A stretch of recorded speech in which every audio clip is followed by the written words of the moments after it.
नमस्कार मित्रमैत्रिणींनो. आज मी तुम्हाला जे सांगणार आहे ते फक्त बोललेले शब्द नाही, तर प्रत्येक माणसाला आरशात स्वतःकडे पाहायला लावणारी खरी जीवन शिक्षा आहे. एक वयस्कर आई, तिची तब्येत आता कमकुवत आहे. हातापायात ताकद कमी झालेली आहे. तिला आधाराची गरज आहे. आणि हा माणूस, व्हिडिओमध्ये दिसणारा माणूस तिचा मुलगा आहे. दिव्यांग आहे, मतिमंद आहे. शब्दात नीट सांगू शकत नाही, म्हणजे तो स्पष्टपणे बोलू शकत नाही. जगाशी व्यवस्थित संवाद साधू शकत नाही. पण एक गोष्ट मात्र अतूट, आईची ओढ आणि आईची काळजी, आईसाठीचं प्रेम तुम्हाला ह्या व्हिडिओमध्ये दिसेल. समाज म्हणतो तो मतिमंद आहे, पण मला सांगा, बुद्धीने मोठं असणं महत्वाचं की हृदयाने मोठं असणं महत्वाचं? हे बाबा 50 वर्षाचे आहेत. बोलू शकत नाही, म्हणजे स्पष्ट बोलू शकत नाही, पण त्यांना आई कळते.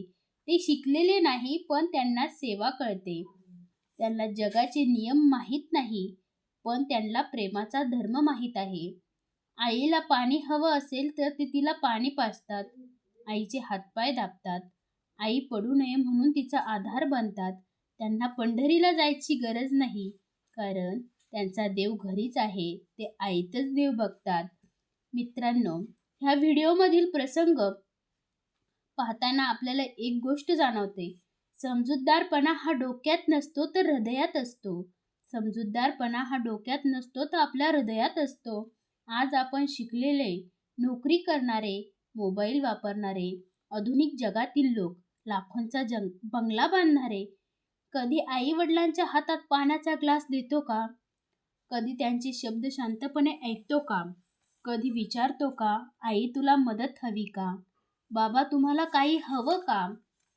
आणि जगाची सेवा करण्यासाठी लोक मोठे मोठे विचार मांडतात, भाषणं देतात, समाजसेवेची घोषणा करतात. पण खरी सेवा तर घरीच सुरू होते, ती आपल्या आई वडिलांपासून. हे बाबा दिव्यांग आहेत, पण हा दिव्यांग बाबा आपल्याला संदेश देतो की प्रेमासाठी बुद्धीची गरज नसते, सेवेसाठी श्रीमंतीची गरज नसते, काळजी घेण्यासाठी मोठ्या पदाची गरज नसते, काळजी घेण्यासाठी मोठ्या पदाची गरज नसते. फक्त मन शुद्ध असलं की माणूस मोठा असतो. आपण समाजात माणसाची किंमत त्याच्या पैशाने, शिक्षणाने ठरवतो, त्याच्या रूपाने ठरवतो. पण या बाबाने दाखवून दिले, खरं मोठेपण म्हणजे प्रेम आणि कर्तव्य. जगात बरेच हिरो असतात, पण आईची सेवा करणारा मुलगा हा खरा हिरो असतो. हे आपल्याला आज बाबाने दाखवून दिलं. आणि आपल्यातील प्रत्येकाने हिरो बनलं तर समाज आपोआपच चांगला बनेल. पायाचं दुखणं आणि मनाने केलेला वाईट विचार माणसाला कधीच पुढे जाऊ देत नाही. कामाचा आळस आणि पैशाचा लोभ माणसाला कधीच मोठं होऊ देत नाही. आपलंच खरं आणि